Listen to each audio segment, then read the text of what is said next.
Hello, everyone, and welcome to another episode of Sterling Live. My name is Caitlin Brower. I am Sterling's social media manager and your host for Sterling Live, which is our weekly live series across Sterling's Facebook, LinkedIn, and YouTube.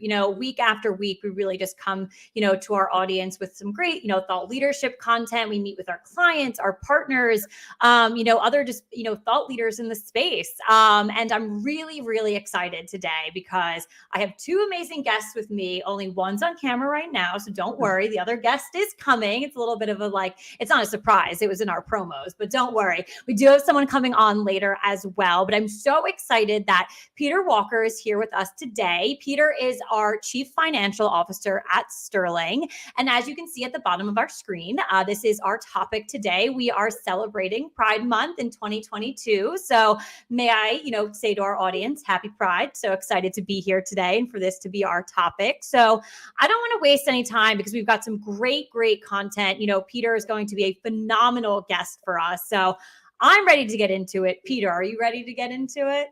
I'm ready. Yeah, he's ready. He's ready. So thank you so much for joining me on Sterling Live. Can you please, introduce yourself to our audience and explain a little bit about your role at Sterling? Sure. Yeah. Nice to see everyone today. My name is Peter Walker. I'm Chief Financial Officer at Sterling, and I lead all of our global finance functions. So everything from accounting to investor relations to tax and treasury, all of that falls under me from a leadership perspective. And I've been at Sterling for about 3 years now.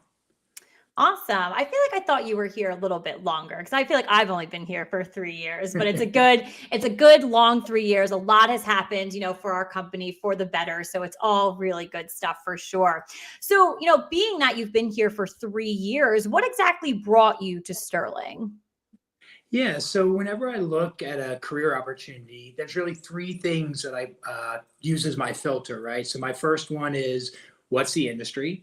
My second one is, how's the company positioned in that industry? And then the third is, what's the culture? So if I think back 3 years ago to Sterling and kind of through those three criteria, when I think about the industry, the background and identity service industry today globally is about an $18 billion market, and it's growing at about 12% CAGR over the next 5 years. So it's kind of like, okay, check, great industry. Yeah. And then I started to get to know more about Sterling, right? And as I looked at Sterling, and I thought, wow, the aspiration is to be the world's most trusted background identity services company. And, we do 95 million plus screens on an annual basis. So I said, okay, check, this is great company. So those two are great, right? That's kind of the filtering criteria of saying, okay, is this a place I want to work? Is this a place that I would fit in? And as I learn more about the culture, obviously, when you go in for a CFO role, it's not an easy interview process, right? So, I was going to say, it's not that easy. It's not easy. Unfortunately, there's a few interviews, right? But the good thing about that is not only is Sterling getting a chance to know me, but I'm getting a chance to know Sterling. So I got to meet all the board of directors. I got to meet all of the executive team. And every one of those interactions was like a validation of, this is a great culture. This is a place where I really feel like I can show up and be myself every day. And, while the industry and the company are really important, if it's not a culture that you fit into, you're not going to be excited about it. So I was really excited when my three criteria were met and I could move forward with the opportunity. Absolutely. And I know we're going to be talking about a lot today, but I think that was just great advice for anyone who's tuning in right away. Really on just what you should be doing with your professional career when you're picking a place to work. I think those are three great criteria to look at. And I'm happy that you did land on Sterling because, again, a lot of exciting things. And you personally have done so much for the organization. So really happy to have you here for sure. So can you share your thoughts, what your thoughts were when you made your decision and your first couple of months within the organization? Yeah, so I think personally, right, what's unique for me as I came in the opportunity is I had to step back and think, one, what's Sterling's commitment to the LGBT plus community? And how does that sit with me, right? Number two, I'm going to be a gay man on the executive team at this company. And how is the rest of the company and the executive team going to react to that? And probably most importantly, I'm really passionate about giving back. And, I believe that those of us with, great responsibility deserve to give back to the community. And so what in this opportunity was going to allow me to be able to give back to the LGBT plus community. So those were kind of the three things that I thought about. And what I'm happy to share, Caitlin, is first couple months, right, there were some things, and even before I joined, that were kind of tens across the board in terms of I felt good about all three of those things personally I was looking to accomplish as I kind of got to know the company a little bit further. So maybe I'll share with you kind of the top three things that I thought about when I went through that experience. Right? Yeah. So at the time I joined, Sterling was not public yet. We were a private equity company. And as you know, we're a public company today. But our primary owner is Goldman Sachs. And who owns the company is really important to me, because it really all goes to tone at the top, right? Mm-hmm. And although many people know the Goldman Sachs name, it's got a great brand. The other thing to think about is they were really leaders in the financial service industry in diversity and making it a priority for companies, right? So that made me feel great about, who owns the company, who has the most board seats, and that they were aligned with what my values were aligned with. So that was kind of, okay, another check. I'm feeling great about it. And then as I was going through the interview process, and I hadn't accepted the job yet, and ironically enough, this was like, May of 2019. So, coming up upon Pride Month, Josh Perez, who's our CEO, he sent me an email and he said, "Oh, I just want to let you know about this initiative we're launching." And in the context of the email was all about SAFE, which we'll talk about further, but is our employee resource group for LGBTQ plus community. So it was kind of like another yeah, I made the right decision. I wasn't even, very direct about my needs, but, the CEO is already kind of messaging to me, hey, no pun intended, this is a safe place for you. Right. So that felt great. And then, the third thing, when I came on board and I was kind of in that first, week of completing benefits and finding out where the bathroom was and, getting, access the important things, the important things, right, is I was filling out benefits enrollment, and I got to the part where you select individual, married, and I got to the domestic partner box and it was missing. And I was like, what? Like, Sterling doesn't have domestic partner benefits? I was like, what year is it? And I was like, this is so incongruent with everything I've experienced. And so, of course, I picked up the phone and called my boss and I said, hey, what's up with this? I heard about all the SAFE stuff. And what was amazing is that was fixed that day. Right. So that's cool. Instantaneously, it was like, whoa, we didn't even realize this.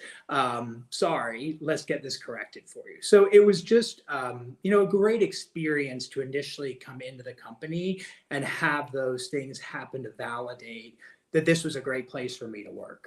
Mm-hmm. Yeah. I mean, honestly, I love, those three aspects, pointing out right away when you were joining, how you felt, things that you thought, could change for the better, things like that. When I joined Sterling too, I just felt this great sense of, pride, no pun intended, for how diverse, our executives were, our leaders were, seeing a lot of women, seeing things like that. Like, to me, I was like, yes, like this is a place like I want to be and I want to excel at for sure.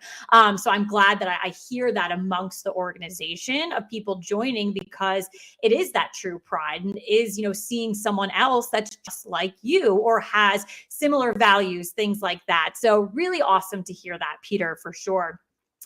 Your own journey to bring your authentic self, to work, everything like that. We're all about authenticity, of course. And I love that phrase, like being able to bring yourself to work, your true self, because I feel like I can. So I'd love to just hear, something about, your journey with this. Yeah, it's so ironic because I'll use this live as an example of that. So I kicked off Pride for Sterling in 2020. And when I kicked it off, our chief marketing officer asked me, would you be comfortable doing an external facing event? And my answer at the time, right, this is just 2 years ago, is I said, no, I'm not sure I'm ready to publicly tie my brand professionally to LGBTQIA plus community.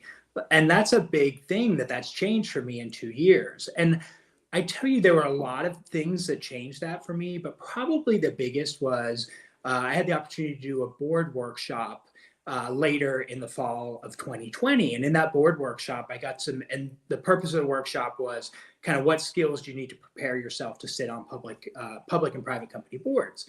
And I got the opportunity to, ask questions of some really accomplished people who sit on, name brand boards that you and I would both recognize. And I just decided, you know what, I'm going to push hard on this question. And I'm going to ask these individuals, hey, I'm diverse, but if you look at me on the screen, you're not necessarily going to know that. So how do I potentially, approach this? And how do I think about this? And I think what really, changed my mindset about this is in the state of California at the time, they just advanced a law that for all public companies in California, there were board diversity requirements. And part of that board diversity requirements was not only females on boards, not only minority groups on boards, but the members who identified as LGBTQIA plus also were part of those underrepresented groups. And it was requiring boards to have a certain number of seats for those individuals. And I was like, wow, this is like, if this isn't a message to me that I need to be out in front and leading for those who come after me, like, I don't know when that, when it isn't, right? And so the really cool thing is NASDAQ, slightly different rules than what started in California, but NASDAQ has actually adopted very similar type rules where they're requiring companies listed on NASDAQ, and Sterling is on NASDAQ as STER. A nice little financial plug in there. Little plug in there, right? And they are requiring companies of a certain maturity, we're not there yet, to report on board diversity and have 2 seats. And those seats need to be filled by underrepresented classes. And again, that's female, LGBTQIA plus, and a few others. So I think that's what flipped it for me in terms of like, hey, Peter, you're in this great position of leadership and exposure. And so, you need to be comfortable putting yourself out there so that the rest of the organization and others can be comfortable too. Absolutely. And I'm truly honored that you did take this opportunity to come on with me and talk about things. I'm very, very happy for that for sure. We do have a comment on LinkedIn from one of our employees saying that they do love your story. So, it is something that I am, again, super honored and thankful that you have come. It's like 2 years later that now we are talking about it and you're good with it and things like that, because it's important. And you just explained, being in that leadership position and being in the position that you are now as being a public company, things like this coming out from NASDAQ, you being able to move the needle for people who will be in your shoes in maybe a couple years, maybe 10, 20 years, things like that. So really, really cool to hear you say that. Yeah, all right. No, sorry. Go. Maybe I'll just digress for a minute. When the day we went public of our IPO, and what a great experience it was to be at NASDAQ and on the exchange floor. And we did a bunch of pictures, and the CEO and his wife went up and had a picture, and everybody cheered. And then Ellis, who's my husband, and I went up, who you'll meet soon, and we got that exact same reaction from the group. And it was really interesting for me because I actually caught the eyes of some people working at NASDAQ, and they were smiling faces, but I could tell that some of them were looking at me, and the read I got was, I don't think we've ever seen an openly gay male CFO and their fiance up on our stage. And maybe that's me just projecting, but that's what I got. And I thought, wow, if that creates the opportunity for anybody in the LGBT community to be on that same stage after me, like, I'll sit back when I'm retired and feel great about it. Yeah, I love that tidbit. It's such a great story. And you're right, that whole day was just a really big moment for everyone. But that, that little part of the day for you to do that and for what you saw and what you've experienced, really awesome for sure. Alrighty, so let's move into, the next area that I want to talk about. So I want to talk about Sterling's commitment to the LGBTQIA plus community. So my first question is that, what is our commitment to the LGBTQIA plus community? Yeah, so SAFE, which is Sterling Acceptance for Everyone, that is our LGBTQIA plus ERG, so Employee Resource Group. And that was launched, as I shared, kind of June of 2019. I haven't gone out and done a poll that I can say I have statistics behind it, but I do track a lot of kind of employee resource group activity. And I think we were a first mover in this. And the group, I think, is so powerful for Sterling because it's a global group, right? And you know, we predominantly have a lot of business in the U.S., but we also have significant business internationally. We're in a lot of countries where the laws aren't nearly as accepting to this community or as supportive. I'm not saying it's perfect in the U.S., but you know, let's be honest, we've really come a long way in a short amount of time, and so that's the purpose of SAFE, is to create a safe environment and secure environment for members of the community and their allies to get together and support one another. Yeah, it's a really, I love Sterling's employee resource groups. I think we have 4 or 5, but we've spoken about a lot of them on Sterling Live. So I do have the pleasure of sitting down with so many people from our organization and really peeling back the layers and talking about, a lot of things that are going on, like current events, but then how Sterling kind of ties, all of our values, our people into it. So our ERGs do get brought up a lot. SAFE is, I would say the Women's Network is my favorite one, obviously. But I do love SAFE. I love attending a lot of the events, getting to learn. And, something that's really powerful, in my opinion, for the SAFE group is how many allies are really in there and really, trying to build this community.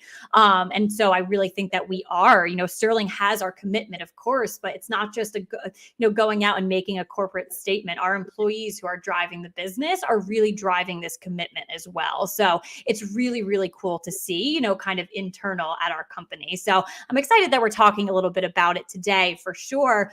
Real quick, just looking over here on LinkedIn again, just, really inspirational, Peter. Thank you so much for sharing. That came in 2 or 3 times now. So I want to just obviously give the good thoughts over to you for sure. So let's dive into SAFE a little bit more. So how does SAFE support our employees across the globe, especially those located in certain geographical locations where, there may be a concern of expressing one's true self or, being an ally even? Yeah, so a couple of things. So we during mid 2020 moved to a virtual first company as Sterling, and so we kind of closed offices across the globe, right, and moved to virtual first because we thought it was a really employee friendly way to operate the business. But the other thing that's been so powerful about it is there's no proximity bias anymore, right? So if I was sitting in New York in a New York office and we were having a SAFE meeting, the people in the U.S. in that room would get a lot of attention versus people who are on on a Zoom screen, right? So what happens today is we're all in a virtual room together, and that's probably been, I think, in my mind, one of the most powerful tools we've been able to use to create a global community within SAFE. And so I think what we try to do, and I think we're pretty effective at it, is creating a community, and we do breakout rooms and breakout sessions, etc., where everybody across the globe can get involved, and they can get involved to their comfort level, and people don't have to identify whether they're an ally, whether they're part of the community. That doesn't matter. We're just happy you want to be part of SAFE and participate how you're comfortable. So I think it really starts first and foremost with engagement and community for the employees. And then based on that, we've definitely had some, strategic focus areas in countries where we have large employee groups that have faced, significant adversity. So, our Poland office, we've had some specific kind of focus groups there. Same thing with our India office and our offices in the Philippines. So we really try to, I'd say, take some of the advanced, Western thoughts around LGBTQIA plus and help those in other geographies who just don't have that same advantage. Absolutely. And I think, the openness of these groups as well to where, you have, the management level of like, steering the actual committees and things like that. And then you have, the members, there's still so many ideas thrown out. There's, potential issues that people are facing, discussion points, or how can we get over this barrier? So the openness there, is great. And I think it's taken our ERGs to the next level because of how we operate them and really understanding, if there is potentially a problem in another part of the world, our employees are becoming more, good with talking about it, open and talking about it. We've been able to identify, those areas to get better. So I think it's great for sure. For sure. And to me, it's a competitive advantage, right? Oh, yeah. Come work for Sterling, right? You can show up and be your authentic self every day. And we're here to support you in doing that, right? So I'm really proud of that. And I think it really sets us apart from our competition. Me too, 100%. All right. So I said that there's events within SAFE and all of our ERGs. So with everything that, we've done, since you've joined the company, what has been your favorite SAFE event? Yeah, so I'll share my favorite SAFE event, and it was probably the most challenging. Well, I have a lot of challenging investor meetings, but I do think this was probably one of the more challenging meetings that I facilitated, and that was our Transgender Day of Visibility in March of 21. And so I decided that I'd take on the role and facilitate driving that meeting, kind of educational part of it. And that was a big education for me, right? Because if you think about LGBTQIA plus, you're covering this really broad spectrum of individuals, and there's really four things, right, that we're dealing with as a community, right? So it's gender identity, gender expression, sexuality, biological sex. And so that was a challenge of going into that meeting and trying to take those four pretty complicated topics and talk about it in a way that everybody could relate to. Right. And so something that I want to share here on live, because I think it's such a cool tool, is there's something called the genderbread person. And have you heard of the genderbread person before? I don't think I have. So I'm all ears. I mean, I've been all ears all episode, but I'm all ears on this one too. So Katie Couric, for those of us who had her in our living rooms in the morning at some point in our life, she did a documentary called The Gender Revolution about 2016. But it's the best documentary I've ever done to understand kind of the complexities related to gender and sexuality and how many of these things are different, right? Because there's kind of the four spectrums I talked about. So I'd say that meeting for SAFE was, I enjoyed it the most because it was a challenge for me, but I also hope that I was able to take a really complicated topic, steal from Katie some of her good talking points, being the genderbread person, and kind of educate people on it. And by the way, I was educating myself at the same time. Right. So that was probably the most rewarding SAFE experience I've had. Yeah. And I'm so happy that, us as an organization were able to do something like that, and willing to get a lot of that information out there. And I think what's important for our audience, to tap into, is you being vulnerable enough just to say that you were learning still and you were being educated while you were going to talking to other people as well. So really, good to hear that. I think especially, for me, when I feel like I'm learning still in a lot of areas for sure, it's always good to hear that we all really are, and we're taking a lot of steps in the right direction. So thank you for sharing that. Yeah, and I think so many people are afraid of making a mistake, right? It's such a politically correct world, or some people have gone to the other extreme. It's such an unpolitically correct world. And I think my view is like, there's the only way we learn is by making some mistakes along the way. So yeah, agreed. It was fun to do that, even though, like I said, there were some tongue twisters in there for myself as I kind of dove into the issues. Absolutely. All right. So as you can see on the bottom of the screen, as you can see, on Sterling's social media channels, it is Pride Month, and I'm so excited to be celebrating it this month, and recognizing everything. So we're going to dive into Pride Month a little bit now. So Peter, what does Pride Month mean to you? Yeah, so I'd say there's probably two words that kind of, at least the beginning of Pride Month, I would say Mhm. mean to me, and it would be reflection and gratitude.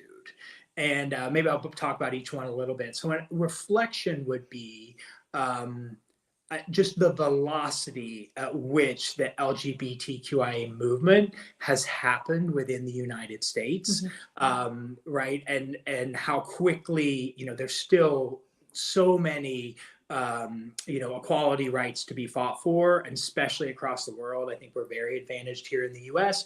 But I just reflect on how quickly it's moved, Mhm. right? And then I think, and I guess to give you an example of that, right? I think about today, we think about Pride Month, right? It's June 2nd, and we're going to celebrate this whole month, right? So if we think not so long, like how did this all start, right? Right. This started in 1970 with one day at the end of the month that in a couple cities, they had a Pride March, not a Pride Parade, Mhm. but a Pride March. And that was the 1 year anniversary of Stonewall. And that's the beginning of what we all call Pride Month Mhm. today. And so I think that's the reflection for me, is to look back and think, wow, in 1970, there were people gathering in bars who were LGBTQIA plus, and they were being arrested for gathering, Right. or worse, they were being abused by the police. And now, like 2015, the Supreme Court, right, upheld same-sex marriage. I mean, it really is a pretty miraculous Right. velocity at which this community has been able to gain equal and fair treatment. And so that gives me kind of confidence, right, that the inequalities that still exist today will continue to move down that spectrum. And then when I move to gratitude, I think it's kind of on a similar theme of, I think of all those people who fought so hard Right. for me to live the amazing life that I live today in New York City with my husband and to be married. And that's the gratitude piece. And that's quite frankly why I'm here with you today. And why we listed as a public company, I was very comfortable on the NASDAQ requirement, Yeah. listing myself as part of the community, Mhm. because I feel like I have a duty to pay it forward, because so many Right. people help create, what I get to benefit from today. Yeah, and like you had said, it's in such a, I mean, I don't even 1970, I don't know. I feel like it's not that long ago. I feel like we've come really far, like in a short amount of time. I wanted to say short amount of time, but some people might be like, "Oh my goodness, it's such a long time." But you're right. And if you can, do what you're doing right now, and like I said before, like pave the way and really be that, inspirational leader for a lot of things. I really, for me, like that is truly inspiring for someone like me to hear a lot about this and really understand, what this month means to you. I love the reflection, I love the gratitude part of it. I think that's really important. Two aspects of that for sure. Then, of course, we'll always have some fun and celebrate. So with that being said, what is the significance of this time? You touched on this a little bit, but just a little bit more, for the LGBTQIA plus community. Yeah, I think a bit shockingly on two spectrums, right? One is they know they matter, right? Yep. And then I think the other is it's a great time to party and celebrate, Yeah. right? So if I deconstruct each of those a little bit, Right. like they know they matter. It's things that are as simple but probably very complicated when they first started happening, as Sterling changing its logo for the month Yeah. of June to be the pride colors, right? That says Mhm. to everybody in the community, externally and internally. And by the way, it's not just Sterling that does it, right? It's like Right. amazing to me today, the number of, large companies that do this. And that says to all the, everybody in the community, we matter and we're being acknowledged. So I think that's really important for Yeah. the community. And I think Pride is like that one, month a year where they really get to see that.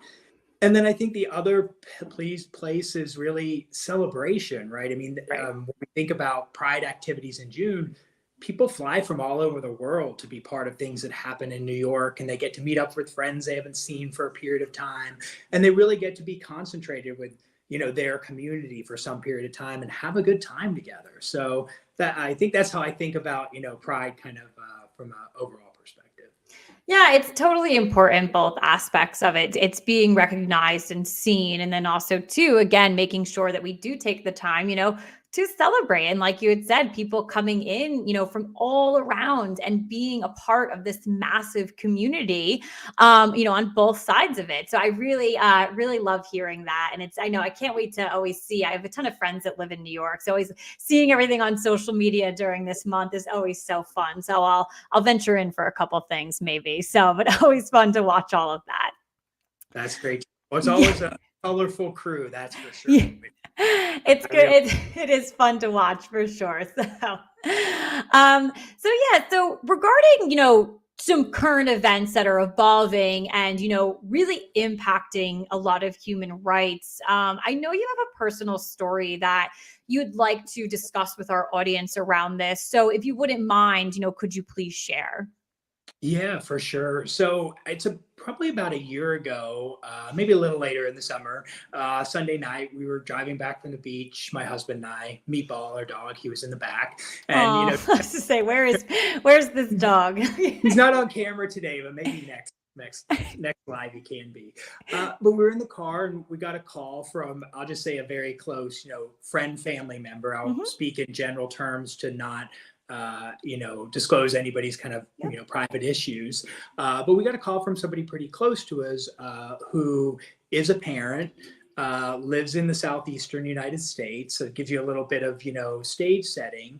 And, they called and I could just tell by their voice that they were in panic. And, I was kind of like, what's going on? And the first question was, I don't know if you can help us, but can you guys help us? And I was like, absolutely. What do you need help with? Right. And so the individual on the other side of the phone started to explain that their teenager was starting to have gender identity questions, right? And really questioning, were they born into the right gender, into the right body?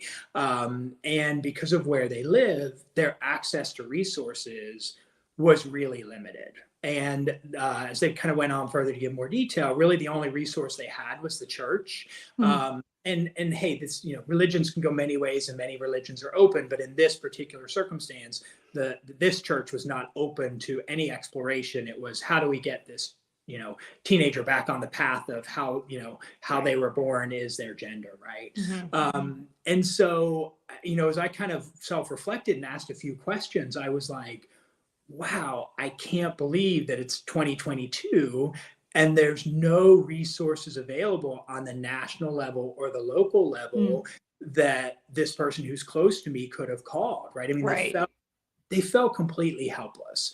And it took me back to when I was 20 years old and I was struggling with my sexual orientation and I was scared to death of like, who do I get out of school? You're back. That was good. That was a quick, you're back. That was the cleanest out back in I've ever seen. We knew with the storms that we might have it today, right? That was perfect. You're good. That was perfect. So I had to I was having this self-reflection that I can't help it. It's just my personality. I'm like, okay, stop the self-reflection, get back in this conversation and let's do some problem solving. And, what we were able to do, Ellis and I, and he'll talk about it maybe a little bit more when he joins shortly here, is within 48 hours, we had like Zoom calls set up. We had this individual connected to resources here in New York who are really experts in gender identity, and we're able to hook them up with, all the resources they need to go through it. So it was like this interesting story of, I was able to give a lot in that story. And I felt so great about how I was able to help somebody that I knew, but it was also a little bit of a wake up call for me, right? Because I think I'd been functioning.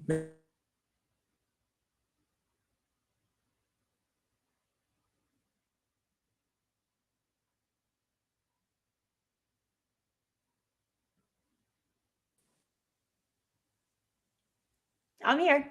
We're back. Yep. I think I'd been functioning maybe a little bit in a bubble, right? So I say it was an inspiration for me to get, double down on my safe commitment, get more involved in the community, and just an awareness, right, that there's many in the community who don't have the resources that they need to work through, the issues that they need to solve, and to really kind of, lean into that. So it was, a a tough experience, but it's a good learning experience. Yeah, definitely. And very eye-opening for sure for me to hear that story. And as you know, you had mentioned, very eye-opening for you as well for it to happen, and for you to jump in. But I think it's very, very honorable that you did jump in like that and tried as hard as you could. And clearly, it's while these issues are not, solved for, overnight, you were able to work with some things and to get some resources there. So hopefully that is something, as we move along, as a country, as a world, we can, shift more and towards a positive direction, because at the end of the day, like a resource, to us, it seems so simple to find on anything. But it's a shame that it's not that easy for a lot of different areas. So, but very happy that you were able to step in there and help for sure. Yeah, I mean, you think about our daily life of if we need anything, we go on Amazon and just punch it in, and it can be to our door in, less than Right. 24 hours. But if you need help with something, from a mental health perspective or working through issues, it's a lot more challenging to get the right resource. So I just Exactly. encourage everybody listening that, reach out to your network, reach out to me, happy to help people work through this and get connected to resources where we can. Mhm. Well, thank you for offering up that as well. I know our audience is very thankful for sure. So, moving into the last section of our episode, I did say earlier that someone else was coming on, and Peter obviously said it as well. So I'm going to go ahead. I have to switch up our branding a little bit. So everyone, this is the first time I've actually pulled someone in later. So everyone watching live, bear with me now. So I'm going to move this in. And yes, we have our other guest. Yes. Yes. Hello, Sterling. Hi, Hello. Caitlin. Hi, Yes. Peter. Yes. So excited to have Ellis Bachman with us here today. So Ellis, can you go ahead and introduce yourself to our audience? And thank you for being here. Oh, thank you for having me. And thank you, Sterling. And it's really amazing to see your commitment to diversity. So really means the most from, I know, an outside perspective, but certainly to the employees. Before entering real estate, I worked for a Fortune 10 company. And of course, we had ERGs and, pride groups. But one thing that I always wish we had was a CEO or C-level leader like you, Peter. So I'm proud of you. Thank you. It means a lot to me, and I know others, to have you as a role model in this leadership position. So thank you for being vocal and for being you. My name is Ellis Bachman. I'm here in New York, broadcasting live, and I'm a real estate broker here. I work for a team called the Eklund Gomes Team, and we're at a firm called Douglas Elliman. So we're the top team at the top firm. I'm excited to say that. It's always fun here in New York. And, so if you're looking for an apartment in New York, give me a call. But if you're not, we also have offices in I think 4 other states: California, Texas, Florida, and the Hamptons. So we have this huge team and great leadership on my side of the fence as well. And it's really amazing because we are in the business of providing homes for people. It's what we do as a business, and it's our nature. We help buyers and sellers and renters as they come into New York or leave New York, wherever they may be doing. We're here to help. And we found an organization which I'm super passionate about, called the Ali Forney Center here in New York. Many of you here in New York may know of the organization. And it's really amazing, our story, how the two, groups found each other. And it was really 2 years ago when Ali Forney found us, and maybe we found them. But we opened our doors here in New York and let them completely take over our office as a holiday pop-up.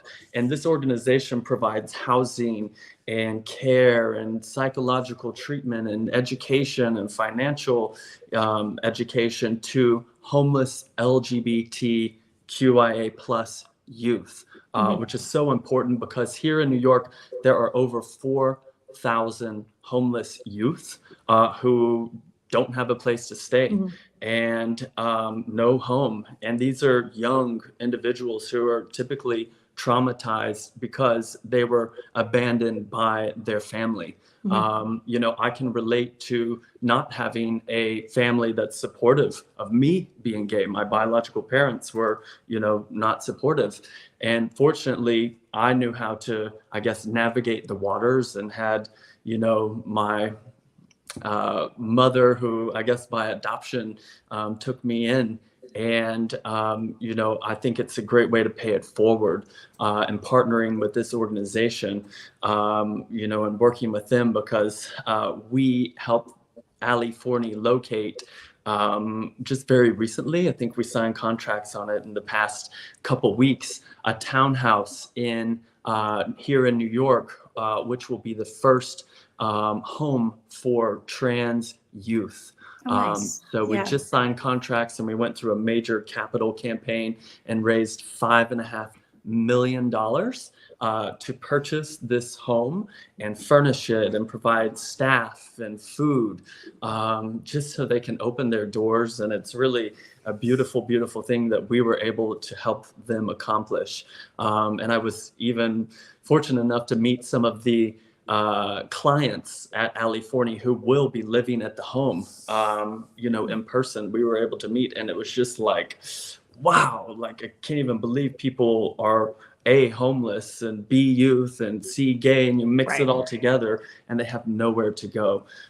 So this is something that we're very excited of and proud of. And I guess I can announce here that we were able to secure this home very recently within the last couple weeks, and even had a celebration in downtown Manhattan last week at this gala where we were awarded this, you know, a Luminary Award for the work that we put behind the organization. So, you know, it feels good to pay it forward, but I always, you know, recommend and have personally found a commitment and I guess a new drive and energy into helping these organizations and people less fortunate. And I think that's what Pride is really all about, is, you know, finding your voice and getting involved, whether it's with your time or your skill set, or with money, and making the contribution to these organizations so you can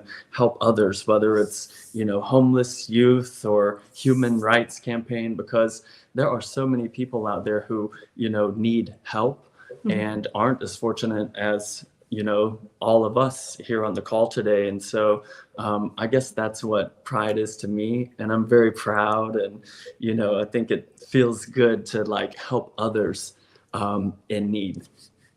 Absolutely. And you should be excited and you should be proud. You know, everything that I just heard, you know, you're bringing such a great energy to this episode. And it really just shows, you know, your true passion behind everything that you're doing. So thank you so much. And I'm so, you know, happy for you and your organization for being able to give back to, you know, this foundation. As we were prepping for the show, you know, it was a mission that I looked into. It was an organization that I looked into. And, you know, I was truly blown away, you know, by it. And to say just, you know, I'm so happy that something like this does exist. So again, I'm happy that, you know, your business and, you know, this organization found each other and were able, you know, to have a great partnership and to really, you know, again, you know, the exciting announcement that you made, you know, that's truly awesome. So hats off to you and the team, you know, really exciting, you know, good job. I know we've got a ton of comments coming in on LinkedIn now, just saying, you know, how amazing that is. And just, you know, a lot of people giving a lot of love to the both of you and just our entire community at Sterling, our allies, everything like that. So clearly, Ellis, you really kicked off a lot of comments in the section there. So no, I love it. I absolutely love it. So, you know, we are talking a lot about, you know, giving back, getting involved and things like that. So Peter, I do have one more final question for you. So what is the importance of working with, you know, organizations like this, both personally, but then at a, you know, a business, like a corporate level as well? Yeah, you know, I mean, I think we are all motivated by purpose. And I think the pandemic kind of turned the dial up on that, right? When we all kind of had to freeze our regular lives and go off and live wherever we did for a period of time, and came back with a thought of, I want to do something that makes a difference. I want to be part of an organization that makes a difference. And I would say that's what excites me. I think what excites me about Sterling is we're a purpose-driven organization, right? I mean, we are all about creating safe workplaces, right? And helping our clients do that across the globe. That gets me fired up. And Yeah. I would say that that can align with many organizations out there. So if you think about Ali Forney, for example, they're about creating safe housing for people, right? So in the LGBTQI plus community. So I really think that's what it's about. It's about finding what your purpose and your passion is, and then aligning that with the corporation and then an organization. There's other great organizations out there in the LGBTQIA plus community. There's the Human Rights Campaign, which I've been involved in. There's the Trevor Project, which I've been involved in. So, I would say to everybody on live, what gets you excited? We're only on June 2nd, right? So you got the whole rest of the month to get involved. And even if it's an hour of your time, or even if it's $100 out of your paycheck, like do something that, fills you up in terms of purpose and makes a difference in the community for Pride Month. Yes, I love that. And there is so much you can do to give back and to, show your support for many things. On Sterling Live, many times we have Sterling volunteers on here a lot. And we speak a lot about, with that shift in the pandemic, a lot of ways of how people give back have changed, but it opened up doors to so many ways to give back, support local communities, support multiple different communities. So love that call to action, Peter, for our entire live audience right now. And who's ever watching on demand as well, really find what your true passions are and, find ways to give back and really support, those around you. I think that's totally important. So I know we've got a ton of love already coming in through the comment section. So please keep sending it. Before I take a look at any other maybe potential questions that come in or comments, this was just such an outstanding episode. I'm truly, truly honored to be sitting here with the two of you, and talking, everything, really pulling back the layers and talking about a lot of different things. But I want to leave our audience with just some final thoughts today. So Ellis, I know you just joined, but you did come on really, really strong. But what is just anything that you would love to leave our audience with today? Congratulations on your IPO. How exciting is that? It still is very exciting. Yeah. So much to be proud of. And I think, in this crazy turbulent world where you have war and pandemics and so much chaos taking place, it's just, you have to remember to smile. And I think Pride is a great time to do that and to be yourself. And, that's what we're here doing. It's okay to be gay, and it's okay to say gay. And, I think that's one thing that we have are very passionate about at my organization, Eklund Gomes, is, be yourself. And I think that's why we are so successful, is because we are us. And if you don't like that, then too bad. You can move on. And I think it's the same for everyone at Sterling and, wherever you may be, is just be yourself. And be proud and smile and take the opportunity of June and, have fun and, celebrate with your friends and your family and give your neighbors and those less fortunate a hand up, so they can smile along with you. I love it. I love being reminded to smile. I love the notion of being, the fact that being you is cool. So everyone to know that being you is totally a cool thing. I love, bringing back to the idea of authenticity. I'm so happy that your organization is so successful by having, a unique set of individuals working. I think Sterling is the same way. Peter, I'm sure you'd agree. I'm only successful in my role here because I can show up every day, and I'm Caitlin Brower, and that's what you get. And it really is. So, but I love that so much. Ellis, thank you. Peter, final thoughts for our audience. Yeah, I would just build on what Ellis said, right? Be your authentic self. I've worked in corporate America for quite some time now. This is the organization where I've felt most at peace, just being who I am and having fun with who I am every day. And I just, say to our Sterling community and clients who are maybe listening, right? I mean, that's what we're about. We're about our authentic selves and showing up and being our best every day. So, just keep on rocking on with that. Absolutely. You heard it here first, people, from Peter Walker. Keep on rocking on. I love it. That was such a powerful episode. I absolutely loved sitting down and talking with the two of you. Thank you for everything that you shared with our audience. Thank you for such a really, it was a great conversation, but it was also a heavy conversation at times. So thank you for being vulnerable. Thank you for being authentic and being honest with our audience. Truly appreciate it on my end. And again, yeah, so many comments are coming in now too, just saying thank you guys so much for sharing your journeys, sharing your stories. What a way to kick off Pride Month. I've got to agree. This is a great way to kick it off. I know we kicked it off yesterday, but we're still kicking it, people. So thank you guys so much for joining, Peter and Ellis. It was truly a pleasure. Thank you to our live audience and whoever's watching on demand later. Again, I can't, guys, the comments are coming. You guys are killing it. I love it. But yes, thank you both so much for joining me today. Thank you for having us. Of course. And thank you, everyone. I'll catch you on the next episode of Sterling Live. Thank you guys so much. Bye.